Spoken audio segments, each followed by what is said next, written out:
بص بقى يا سيدي، دي احلى حاجه بحبها في عربيتي. فكره ان العربيه تكون باصمه ودخول وخروج بدون مفتاح، يعني تحط المفتاح في جيبك وتركب او تقفل العربيه او تفتحها من الاكره. فكره عاديه موجوده في كل عربيه، بس الفكره هنا فين؟ ان انت مستحيل مهما حصل تنسى المفتاح جوه العربيه. يلا انا وانت نجرب. اول حاجه، لو فتحنا العربيه رمينا المفتاح جوه وقفلنا وجينا نقفل، مستحيل هتقفل. طب خلينا نجرب حركه تانية. العربيه دلوقتي مقفوله، قفلتها من المفتاح اهو، بس فيها اوبشن ان انت تفتح العربيه. لو انت قربت بالمفتاح تفتح الشنطه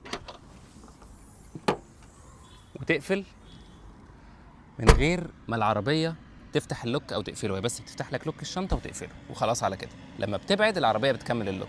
الفكره فين؟ الفكره ان انت ممكن لا قدر الله تفتح الشنطه، تكون بتجيب حاجه وتنسى المفتاح جوه.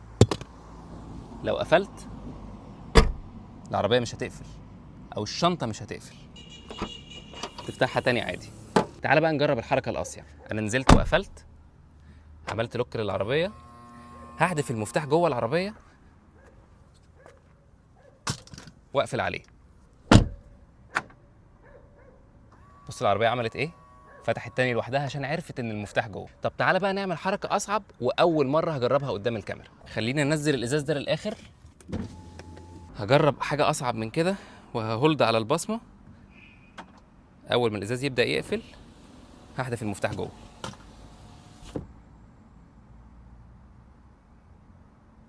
قفلت، فتحت تاني لوحدها. فهمت ان المفتاح جوه فراحت فاتحه. الالمان بيعملوا حساب لكل تفصيله صغيره في العربيه، حتى تفصيله صغيره زي اللي قلتها لك دي مستحيل تخليك تنسى المفتاح جوه العربيه مهما حصل. لو حصلت بقى معاك مشكله زي دي قبل كده ونسيت المفتاح جوه، قول لنا اتصرفت ازاي.